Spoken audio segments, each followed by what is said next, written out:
please welcome Skift Director of Research Data Product, Wouter Geerts. Hi, everyone. Like Carolyn said, thanks, everyone, for joining us today. Now, as a primer to today's session, I wanted to take a few minutes to talk about loyalty programs. So I'm going to give you a quick overview of Skift Research's view on sort of the health and the latest developments around these programs. Now, earlier today, we actually launched a report on exactly that same topic. I mean, what a coincidence, right? You can go to research.skift.com to get it. So I'm going to take you now through some of the findings of this report, and I'm going to jump straight in. We don't have that much time. We're going to talk about some of the key financials. So please strap in because I'm going to go through this very fast. So let's start with the money question. Airline loyalty programs are more valuable than hotel programs. That's what we found. The large US airlines recognize between $3 and $4.5 billion in revenue from their loyalty programs last year. And this is much higher than European airlines achieved, who don't tend to have as lucrative credit card deals as the US airlines, since European airlines operate in a much more competitive landscape. Now, hotels also operate in a much more fragmented and a much more competitive market and are unable to achieve the same level of value from their programs. Marriott is by far the highest achiever, recognizing just short of $2 billion in 2021. Now, travel companies tend to recognize loyalty revenues once points have been redeemed, not when they're earned. So if we sort of divide the revenues that you saw on the previous slide by the number of members that each program has, we see that, again, the airlines, and especially the US airlines, have much higher redemption rates than hotels. Although Hyatt does stand out here because it performs much better in this case than it did on the previous slide. And we believe it's important to look at these redemption rates as a sort of a fundamental aspect of the health of loyalty programs, because low redemption rates, like what we see at Hilton or IHG and Choice, really mean that people aren't redeeming their points.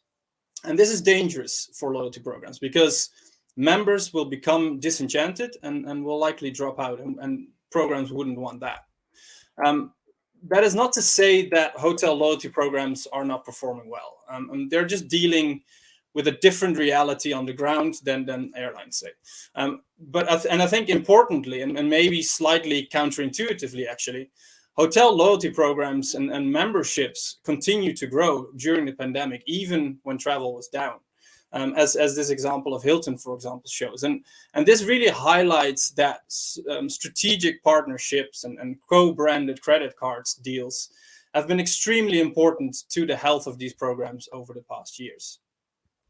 Now, these types of partnerships meant that even when airlines couldn't fly or hotels were closed, people were still able to earn and redeem points. And the value of Delta's loyalty program, for example, as you can see here, continued to grow during the pandemic, although earn and burn rates were down on previous years.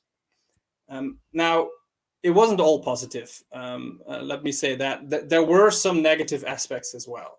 Member contributions to hotel room bookings, for example, were down for most US hotel brands. The exception were sort of some of the economy brands and extended stay brands, which remained popular during the pandemic.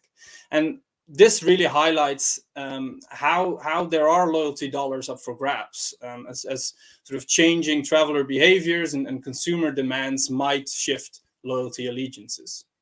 So it's important for loyalty players and for travel players to really understand how to act on that. And so for the remaining few minutes that I have, I want to talk about sort of three trends that we've identified to impact travel and travel loyalty in 2022 and beyond. So firstly, business travel. It's down. It might never fully come back. With business travelers more likely to be sort of your avid point hunter, much more so than leisure travelers, this will impact the design of loyalty programs. We've already seen changes being made by hotels and airlines, and to be fair to them, I mean, this already did start before the pandemic too. I think one clear example is how hotels are acquiring or introducing new brands to satisfy the need for more leisure options. Marriott acquired Elegant, an all-inclusive brand. Wyndham introduced an all-inclusive brand called Ultra. IHG has added Six Senses properties to its loyalty universe. And beyond that, we're seeing, for example, Accor's All program or Marriott's Bonvoy focusing much more on offering exclusive experiences rather than just your sort of general standard free stay or upgrade. And all this is done to allow members not to just earn, but also redeem their points more effectively and keep them engaged and more valuable members in the long run. Now, a second trend is the rise in the popularity of short-term rentals. Rentals have performed much better during the pandemic. And actually at Skift Research, we believe that they might have taken around 6% of market share away from hotels in the US during the pandemic. So again, we're seeing the industry responding to this new trend. Expedia Group has announced the merger of its 3 disparate loyalty programs into one.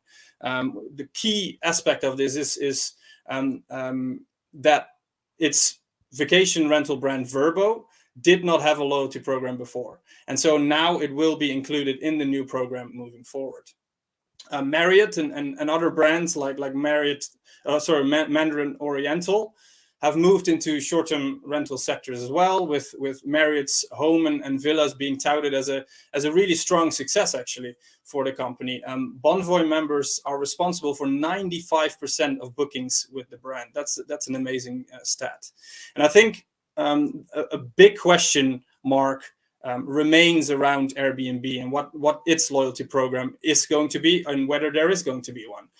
They have been talking about it for many years. It could be a great success and a real innovator, but nothing has materialized so far. The absence, I think, of a loyalty program will undoubtedly have an impact on sort of the company's ability to grow its business travel arm, although at the moment, it's probably not a massive focus for them because leisure travel is booming so much.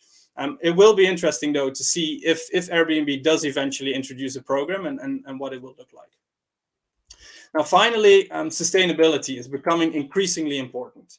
And we really feel that the discussion on loyalty programs needs to move into that direction as well.